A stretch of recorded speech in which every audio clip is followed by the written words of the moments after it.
요즘은 우리가 코로나 사태로 인해서 참 자주 볼 수 없는 광경 중에 하나가 뭐냐면, 예전에는 거리를 걷다 보면 어, 가게를 새로 오픈하는 그런 가게를 많이 봤습니다. 그래서 가게를 또 홍보하는 모습들을 많이 봤어요. 그 홍보의 모습도 참 다양하죠. 어떤 가게는 오픈 기념 뭐 반값 세일을 하기도 하고, 또 가게 앞이나 집집마다 전단지를 열심히 돌리기도 하고, 때로는 돈을 좀 써서 홍보팀을 이제 불러서 이제 가게 앞에서 이렇게 막 공연 같은 것도 하기도 합니다. 가게를 시작하면서 이 홍보하는 데 들어가는 비용이 제가 생각할 때는 꽤 들어갈 것 같아요. 그렇다고 왜 가게를 처음 시작할 때에 어떻게 보면 제대로 시작한 건 이제 막 시작인데도 불구하고 그렇게 많은 시간과 비용을 들어가면서 홍보에 열을 올리는 것일까? 이유는 하나겠지요. 그 가게를 바라보는, 처음 보는 사람들에게 그 가게가 어떤 가게인지, 어떤 존재인지를 확실하게 심어 놓는 거예요. 또 그것이 결국은 뭐에 도움이 되는 거예요? 매출에 도움이 된다고 생각하기 때문에 그렇게 한다라는 거죠. 그렇게 보면요, 어떤 일이나 어떤 사역이나 사업에 있어서 첫 시작은 전체적인 성과나 결과에 있어서 매우 중요하다라고 할 수 있어요. 그래서 속담에 뭐라고 있어요? 시작이 반이다. 시작 제대로 하면 그건 이미 절반은 성공한 거다라는 거예요. 예수님의 사역이라고 달랐을까? 아니에요. 예수님께서 공생애 시작하시면서 12명의 제자를 세우셨죠. 예수님께서 그들을 택하실 때에 길 가다가 그냥 눈에 보이는 사람 아무나 붙잡고 제자로 데려가셨을까요? 아니에요. 이미 예수님은요, 이전부터 그들을 마음에 두고 계셨어요. 그렇게 그들을 찾아가셨어요. 만나주시고 제자로 부르셨다라는 겁니다.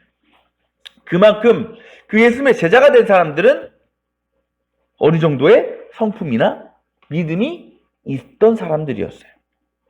그렇지 않고서야 처음 만난 예수라는 사람을 따라서 제자가 되겠다고 감히 결단할 수가 없는 거죠. 하지만 그게 끝이 아니에요. 중요한 건 지금부터입니다. 왜? 예수님이 오신 목적이 뭡니까? 제자 부르러 오셨어요? 아니잖아요. 온 인류를 구원하시기 위해 오셨잖아요. 그러니까 제자를 택하신 것은 그 놀라운 역사의 출발점이에요. 이제 그 본격적인 시작을 앞두고 계신 겁니다. 그렇다면 예수님께서 목적하신 인류의 구원, 그것을 완성하기 위해서 가장 시급하고 중요한 일이 뭘까? 저는 그렇게 생각해요. 우선은 많은 사람들에게 예수님 자신에 대해서 알려야 되는 거예요. 내가 어떤 존재인지, 무엇을 하여 이 땅에 왔는지를 많은 이들이 알게 해야 된다. 한마디로 예수님을 쉽게 말하면 홍보를 하셔야 돼요. 홍보를. 예수님께서 그 홍보를 위해서 사용하실 수단이 있습니다. 그게 뭘까요, 여러분? 기적이라는 거죠. 자신의 능력을 보여주시는 것. 단지 말로만 전하는 것으로는요, 사람들이 그렇게 안 변하더라고요. 그렇죠? 뭔가를 보여줘야 돼. 능력을 보여줘야 사람들이 저분이 진짜 찐이구나 믿고 변화된다라는 걸 예수님 알고 계셨어요. 그래서 예수님께 성경을 보면 예수님께서 공생을 시작하심과 동시에 수많은 기적을 보여주시잖아요. 표적을 행하시잖아요. 오늘 말씀 이전에도 보면 온통 기적투성입니다. 그죠? 뭐 눈먼 사람 고치고 4,000명을 먹이시고, 그죠? 그러니까 어떤 이적들이 있어요. 귀신들이 사는 것 쪄주시고, 수많은 병자 치유하시고, 풍랑 잔잔하게 해주시고, 오병이어로 5,000명 먹이시고, 갈릴리 바다 위를 걷기도 하시고. 이게 다 언제? 공생 시작점에 예수님께서 보여주신 기적이었다라는 거예요. 그러니까 이 기적들을 통해서 처음에 긴가민가 하던 사람들도 저분 진짜 하나님의 아들이구나 깨닫고 믿게 되었다. 그러면서 예수님을 향한 인기나 어떤 관심을 어떻게 되겠어요? 높아질 수밖에 없는 거죠.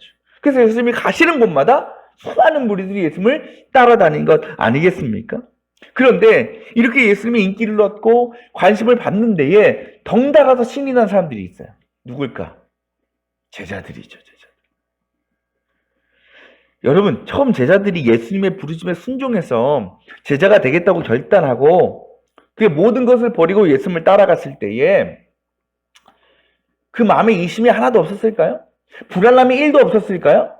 저는 그렇지 않았다고 봐요. 왜? 그 사람들 인간이니까. 따르긴 따르는데 마음에 어느 정도 약간의 근심과 걱정이 있었다라는 거예요. 어떤 걱정? 어떤 두려움? 야, 내가 너무 섣부르게 판단한 거 아닐까? 이러다가 정말 나중에 후회하는 일이 생기면 어떡하지라는 근심이 있었다는 거예요. 하지만 그랬던 그들도 예수의 능력을 눈앞에서 직접 보니까 그런 근심과 두려움들이 완전히 사라져 버렸다라는 겁니다. 그러면서 그들의 마음에 이런 기대가 생기는 거예요. 소망이 생기는 거예요. 어떤 거냐? 야, 이제 막 사역을 시작하셨는데도 저렇게 많은 사람들이 인기를 받고 영광을 받으시는데 예수님께서 약속하신 그 마지막 때가 되면 또 얼마나 큰 영광, 얼마나 놀라운 능력을 보여주실까? 지금은 그냥 몇 동네의 사람들에게만 영광을 받으시지만 그때가 되면 예수님은 온 인류의 영광을 받으실 위대한 왕이 될 거야 라는 기대가 있었다. 근데 하루는요, 예수님께서 그런 제자들을 다 불러 모으시고는요 깜짝 놀랄 말씀을 전하시죠. 오늘 우리가 읽을 말씀입니다. 31절, 인자가 반드시 많은 고난을 받고 장로들과 대제사장들과 율법학자들에게 배척을 받아 죽임을 당하고 나서 사흘 후에 살아나야 한다. 이 말씀은 제자들이 어떤 의미일까요? 충격이에요. 충격 그 자체. 왜? 이들은 지금까지 예수를 어떻게 생각했어? 통치자, 위대한 능력자, 권력자. 그러면서 마지막 때 뭘 기대했겠습니까? 주님이 영광 받으실 때에 자신도 누릴 큰 영광과 명예도 믿었고 생각했어요. 그걸로 제자들 싸움박질한 거 아니겠어요? 제가 오른쪽에, 제가 왼쪽에, 그죠? 부모까지 나서가지고, 그죠? 그러면서 자신들이 누릴 영광? 그런데 그런 예수님이 뭐야 지금? 사람들에게 핍박받고 고난받고 십자가에서 죽는다라는 거예요. 그것도 오늘 말씀 보면요 이런 표현을 해요. 32절에 이런 이야기를 드러내놓고 하셨다. 이 드러내놓고라는 말을 영어 성경에서 찾아보니까 plainly라고 하더라고요. plainly. 근데 이걸 어떤 뜻이냐? 명백하게, 분명하게라는 거예요. 이거는 요즘 말로 하면 잴 거 없이 다이렉트로 그냥 돌직구로 이렇게 말씀하셨다. 우리가 같은 말을 하더라도 어떻게 표현하느냐에 따라서 충격이 다르잖아요. 그죠? 좀 배려하면서 이해하기 쉽게 비유적인 설명 떠가면서 하면 어느 정도도 감당하고 이해할 만한데 이건 아니야. 그냥 나 죽을 거야. 나 고난 받게 될 거야. 그 제자들이 충격을 받을 수밖에 없어요. 그때 누가 나섭니까? 베드로가. 뛰쳐나오더니 뭐라 그래요? 예수님 앞에서. 예수님의 멱살을 잡죠. 그렇죠? 멱살을 잡고 흔들어냅니다. 바싹 잡아줍니다. 항의해요. 그러시면 안 됩니다. 얼마나 충격받았으면 천하의 베드로가 이렇게까지 했겠어요. 예수님한테. 그렇죠? 그래서 예수님은 좀 이해를 해주시면 얼마나 좋아. 아유 그래 네 마음 내가 안다. 내가 다시 잘 설명해 줄게. 이해하기 쉽게 얘기해 줄게. 이러면 얼마나 좋아. 그런데 예수는 뭐라 그래요? 그 베드로를 향해서 사탄아 내 뒤로 물러가. 여기서 사실 예수님이 베드로 자체를 사탄이라고 칭하신 것이 아닙니다. 베드로 안에 역사하고 있는 사탄을 가르치시고 계신 거예요. 곧 예수님은 지금 베드로를 완전히 사로잡고 있는 뭘 보신 거예요? 사탄의 역사를 보신 거예요. 그렇다면 예수님은 무엇을 통해서 베드로 안에 사탄이 역사하고 있다는 것을 깨달으셨을까요? 그 뒤에 이유가 나오잖아요. 뭐라고? 베드로가 지금 뭐하고 있으니까? 하나님의 일을 생각하지 않고 사람의 일만을 생각하고 있다. 겉으로 보면 베드로는 예수님을 되게 위하는 것 같아요. 예수님 죽으시면 안 됩니다. 사셔야 됩니다. 굉장히 걱정하고 있는 것 같아요. 하지만 그것이 결국은 뭐였어요? 내가 영광 못 받을까 봐. 내가 인정 못 받을까 봐. 그것이 두려워서 예수님을 가로막고 있는 거예요. 예수님을 대적하고 있다는 거예요. 그게 뭐다? 사탄의 계략이다.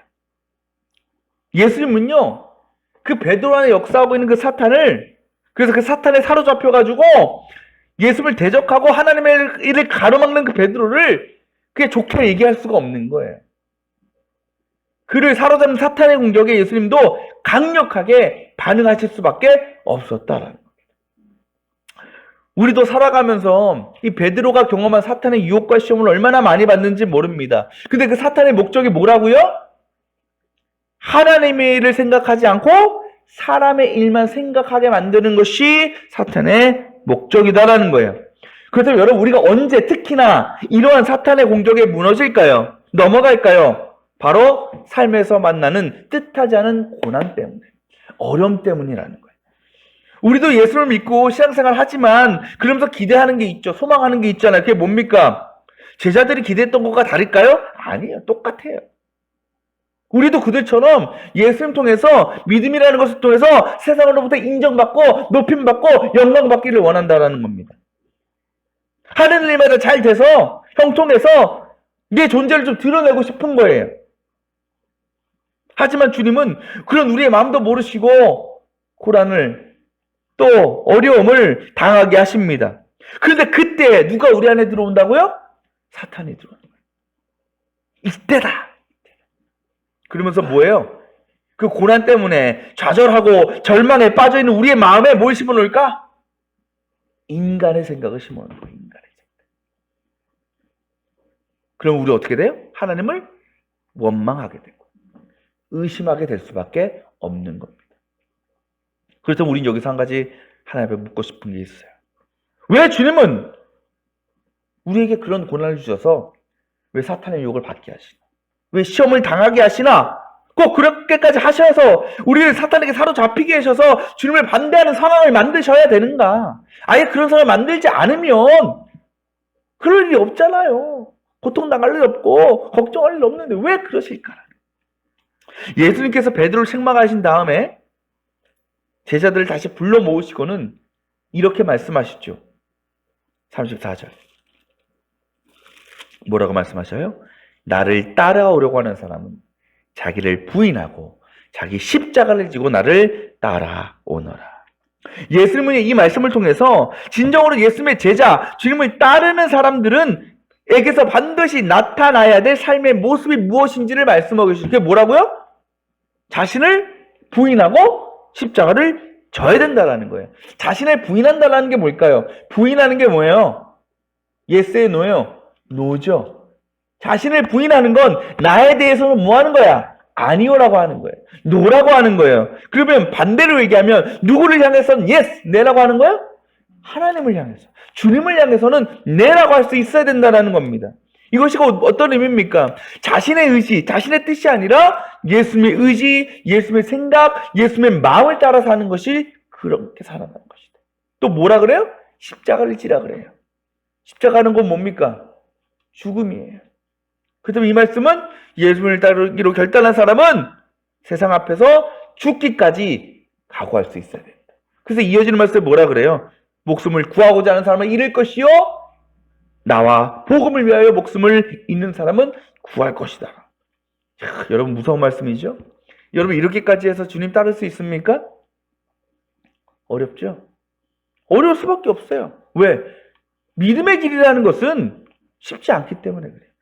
우리가 예수님이 자녀로 살아가면서 그냥 그저 세상적인 복과 세상적에서 얻는 은혜만을 기대했다면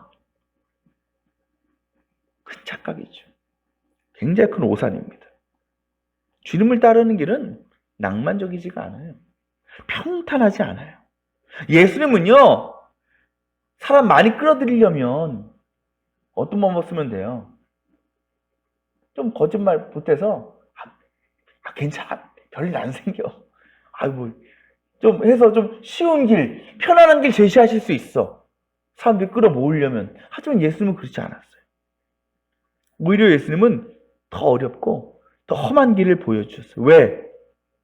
예수님께서 이 땅에 오신 목적은 뭐이기 때문에? 영광이기 때문에 그래요. 근데 그 영광이라는 것이 우리가 아는 세상에서 말하는 영광은 아니라. 세상에서 영광은 뭡니까? 뭘 가지고 영광 받는다 그래요?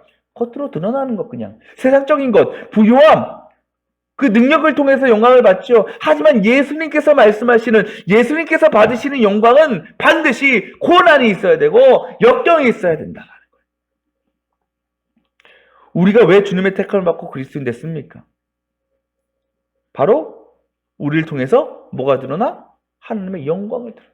그래서 뭐라 그래요? 사도 바울이 먹든지 마시든지 무슨 일을 하든지 뭘 위해 하라? 하나님의 영광을 위해서 해야 된다. 그 하나님의 영광이라는 것이, 하나님께서 우리에게 받고자 하신 영광이라는 것이 말씀드린 것처럼 우리가 삶에 형통나고 잘 살고 뭐 부자가 돼서 받으시는 영광이 아니라는 겁니다. 그 영광은 우리도 마찬가지예요. 우리가 당하는 고난을 통해서, 어려움을 통해서 그것을 감당하고 이겨나감을 통해서 그때에 비로소 하나님께 영광이 되는 삶을 살아갈 수 있다라는 거예요. 그 사도 바울이 로마서에서 영광이라는 단어를 사용할 때에 어떤 의미로 사용했냐? 그 초대 기독교인들이 당하는 박해를 통해서 그들이 죽은 후에 받게 될 예수 그리스도의 면류관을 가리켜서 영광이라고 표현한 거예요. 우리가 아는 영광이란 건 완전히 다른 겁니다. 근데 여러분, 주님은요, 우리에게 무작정 네 자신을 부인하고 십자가를 받고 고난을 받아라, 무조건 따라와라 하고 하지 않으셨어요. 주님은요, 자신이 먼저 그 삶을 우리에게 보여주셨어요. 모든 것을 감당해 보이셨습니다. 여러분, 예수님이라고 고난받고 싶겠어요? 핍박당하고 십자가에서 죽고 싶으셨겠습니까? 그렇지 않잖아요. 주님도요, 자신에게 닥칠 그 모든 일들을 너무나 피하고 싶었어요. 그래서 십자가에 달리시기 전에 겟세마네 동산에서 기도하실 때에 하나님 앞에 뭐라고 부르짖어요? 하나님, 하실 수만 있으면 이 잔을 내게서 지나가게 해주세요. 이것이 한마디로 무슨 생각이에요? 인간의 생각이죠. 저는 그렇게 생각해요. 아마 이때 사탄이 예수님을 공격하고 있었구나. 시험하고 있었구나. 하지만 예수님은 결국은 어때요? 자신을 부인하셨어요. 하나님의 마음을 따르기로 결단하셨습니다. 이렇게 고백하셨죠. 그러나 내 뜻대로 마옵시고 아버지 뜻대로 해 주시옵소서. 하나님의 일을 해나가겠다고, 하나님의 뜻을 따르겠다고 결단하신 예수님의 모습. 그렇게 주님은 스스로 십자가를 지고 골고다 언덕으로 오르셨고 그 위에서 죽음을 당하셨습니다. 주님은요, 먼저 가셨어요. 먼저 가신 후에 그 길을 따라오라고 하시는 겁니다. 하지만 여러분, 거기서 끝이라면, 고난과 어려움을 다하는 것으로 모든 것이 끝나버린다면 우리는 감히 그 일을 감당할 수 없습니다. 하지만 분명 주님은 약속대로 3일 만에 부활하셨습니다. 그 모든 고난과 죽음을 이기시고 부활의 영광이 나타난 것입니다. 마찬가지, 우리가 삶 가운데 뜻하지 않은 고난과 어려움을 만나도 끝까지 포기하지 않고 믿음을 지킬 수 있는 것은 이후에 주님께서 보여주실 부활의 영광이 예비되어 있기 때문입니다. 혹시 여러분의 삶 가운데 고난이 있고 어려움이 있습니까? 때로는 그 상황을 허락하신 하나님을 원망하고 의심하고 베드로처럼 반항하려는 그런 마음이 있습니까? 수제자였던 베드로도 그랬는데, 또 예수님조차도 피하시고 싶었던 일이었는데 어떻게 우리가 그 모든 것을 기쁨으로 받아들일 수 있을까요? 하지만 우리가 잊지 말아야 될 분명한 사실은, 진리는 그러한 상황을 통해서 누가 들어와요? 사탄이 우리의 마음과 영혼을 회방하고 믿음을 흔들어 놓는다는 것입니다. 그것을 하나님이 아닌 사람의 유익과 뜻만을 구하게 하는 구실로 삼고 우리를 공격한다라는 거예요. 그때 우리가 할 일은 그 사탄의 계략에 무너지고 넘어가는 것이 아니라 맞서 싸워야 된다는 거예요. 그를 위해서 우리는 지금도 우리 안에서 역사하시는 성령님의 음성을 잘 들어야 돼요. 우리가 싸우는 것이 아니라 성령께서 싸워 주시는 것입니다. 그때 우리에게 성령께서는 무엇이 하나님의 일이냐, 무엇이 사람의 일이냐를 분별할 수 있는 지혜와 능력을 허락해 주시고 그것으로 우리를 승리하게 하시는 것입니다. 이 시간 주님께서 우리에게 똑같이 물으십니다. 너도 네 자신을 부인하고 너의 십자가를 지고 나를 따라오겠느냐? 그 예수님의 부르심에 아멘, 주님 제가 따르겠습니다 라고 결단할 수 있는 우리 모든 성도들이 되었으면 좋겠습니다. 삶의 고난이 있을 때, 어려움이 있을 때 아버지 나에게 왜 이러십니까? 가 아니라 아버지의 뜻대로 하시옵소서라고 고백할 수 있는 우리 믿음의 성도들이 다 되시기를 바랍니다. 그 우리의 믿음 앞에서 사탄은 절대로 승리할 수 없습니다. 우리는 성령의 능력으로 모든 것을 감당할 수 있을 것입니다. 그런 우리의 믿음과 삶을 통해서 이 세상 가운데 크고 놀라운 하나님의 영광이 임하는 역사가 나타나게 될 줄 믿습니다.